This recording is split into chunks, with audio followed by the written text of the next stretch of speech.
Students, good morning. This is your third class of SST class 5 of chapter Natural Calamities, chapter 12. आज का class start करने से पहले हम पहले बता देते हैं हमने अर्थक्वेक, फ्लड, वोल्केनो सब के बारे में पढ़ लिया है। अब हम इस क्लास में जो टॉपिक्स पढ़ेंगे वो है सुनामी, ड्रॉट, साइक्लोन्स। ये 3 टॉपिक के बारे में पढ़ेंगे और आपका ये चैप्टर कंप्लीट हो जाएगा, तो ध्यान से सुनिएगा। Tsunami is a series of powerful sea waves that cause a great destruction in the coastal areas. Tsunami हमेशा समुद्र में आती हैं। समुद्र की लहरें जब बहुत ही ज़्यादा पावरफुल हो जाती हैं तो वो कोस्टल एरियाज में डिस्ट्रक्शन का काम करती हैं, मतलब कि बहुत सारी चीज़ों को तबाह कर देती हैं। इन्हें हम सुनामी कहते हैं। A tsunami can be caused by underwater volcanic eruption or an undersea earthquake. Tsunami किस कारण से होता है? अंडर वाटर वोल्केनिक इरप्शन, पानी के अंदर का ज्वालामुखी फटता है या फिर समुद्र के अंदर भूकंप आता है तो उससे ही सुनामी क्रिएट होता है। ये tsunami can not be seen clearly in deep waters but it travels thousands of kilometre without losing its energy. When it approaches land, it becomes a wall of water towering 10 to 15 meter above the surface, charging in at a furious speed. एक tsunami जो है उसे हम गहरे पानी में नहीं देख सकते, लेकिन जब वो आता है तो करीब बहुत हज़ारों किलोमीटर तक फैल जाता है और बिना अपनी एनर्जी को कम किए जितनी तेज़ी से वो आपके पास होगा उतनी ही तेज़ी से वो हज़ारों किलोमीटर दूर तक भी उतनी ही तेज़ी में होगा। उसका पावर कम नहीं होता। जब वो हमारे लैंड पे पहुंच जाता है तो उसका जो लेवल होता है वो हमारे लैंड से 10 to 15 मीटर्स एबव होता है। एक दीवार की तरह वो खड़ा हो जाता है और आगे की तरफ बढ़ते जाता है, वही पूरे स्पीड में, बिल्कुल ही स्लो नहीं होता वो, और जिससे बहुत सारी डिस्ट्रक्टिव चीज़ें हो जाती हैं। प्रिकॉशंस, इसका प्रिकॉशंस क्या है? In most cases tsunami are predictable, बहुत सारे केस में सुनामी से हम बच सकते हैं। However people have only a few hours to evacuate the place, similar to preparing for floods, keep an emergency kit ready. If a tsunami warning has been issued, leave immediately with emergency kit evacuates to high ground. जब लोगों के पास कुछ ही घंटे होते हैं उस जगह को छोड़ने के लिए, जैसे कि फ्लड में, similar to preparing for flood, flood में हमारे पास टाइम नहीं होता, जल्दी से हमें इमरजेंसी किट तैयार करना पड़ता है, उसमें पैसे रखने पड़ते हैं, बहुत सारी चीज़ें रखनी पड़ती है। उसी तरह सुनामी में भी सेम ये चीज़ होती है, हमें उस जगह को तुरंत छोड़ना पड़ता है और हाई लेवल ग्राउंड पे हमें जाना होता है। इमरजेंसी किट लीजिए और हाई लेवल ग्राउंड पे जाइए अगर उसकी इन्फॉर्मेशन मिल गई है कि हाँ सुनामी आने वाली है। Now the next topic is drought. Little or no rainfall in a particular area cause an acute shortage of water that leads to drought.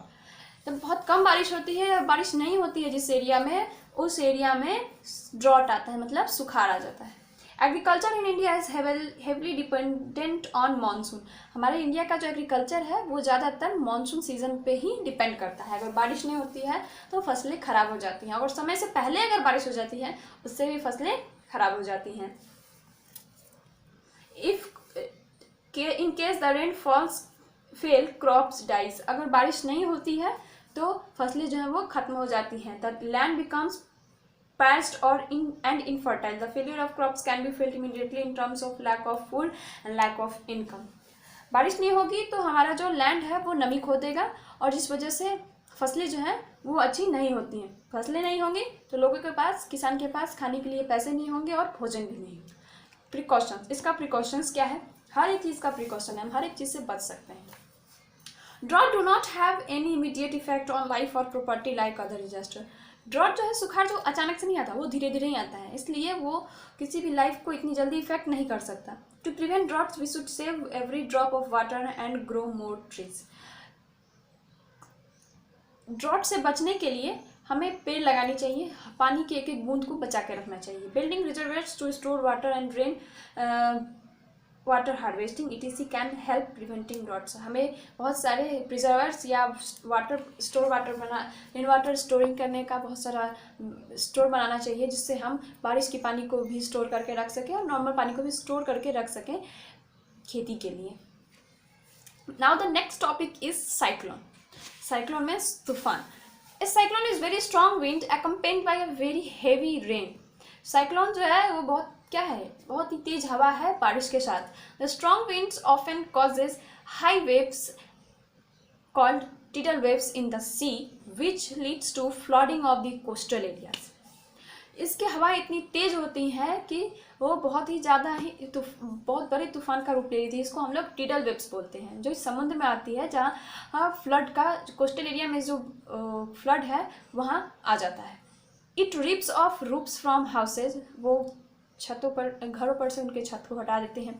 Uproot trees, तूफान में भी पेड़ गिर जाते हैं। And electrical poles and causes heavy damage, जिस तरह भूकंप में पेड़ गिर जाते हैं, बिल्डिंग्स गिर जाती हैं या पोल्स गिर जाते हैं, उसी तरह साइक्लोन में बिल्डिंग तो नहीं गिरती, लेकिन उसके छत जो है वो हट जाते हैं, पेड़, बड़े बड़े पेड़ जो हैं वो गिर जाते हैं, इलेक्ट्रिकल पोल्स गिर जाते हैं, बहुत सारे डैमेज कर जाता है। A cyclone is always accompanied by territorial rain. Odisha, West Bengal, Andhra Pradesh and Tamil Nadu are some cyclone-prone states. कभी कुछ हमारे स्टेट्स ऐसे हैं जहाँ पे साइक्लोन्स हमेशा आते हैं, जो निश्चित है कि हाँ साइक्लोन्स आएंगे, जैसे West Bengal, Odisha, Andhra Pradesh, Tamil Nadu. Cyclones are also known as तूफान्स and hurricanes. Weather authorities identify each cyclone by assigning it a name.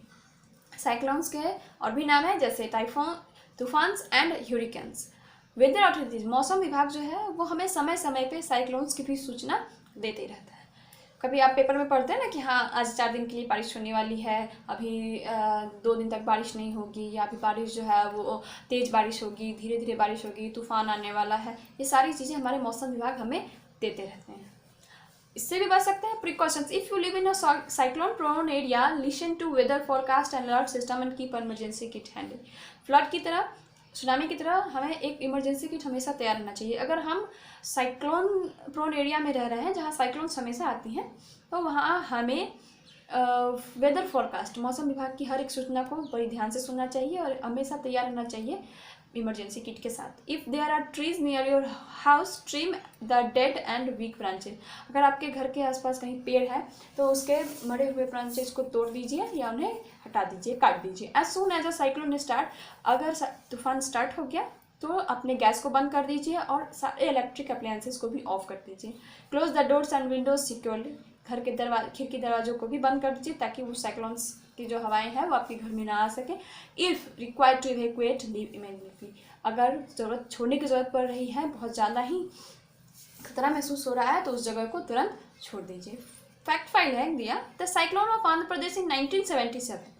Andhra Pradesh का एक साइक्लोन जो 1977 में आया था, एंड साइक्लोन नाइग्रिस ऑफ 2008, और नरगिस में 2008 में जो साइक्लोन आया था वो बहुत ही पूरे साइक्लोन्स थे जो हमारे इंडिया को बहुत बुरी तरह से अफेक्ट कर गए थे। I hope you have no any problems. If you have problems, then write in comment box. I will answer this soon. Thank you. Now the next chapter is completed.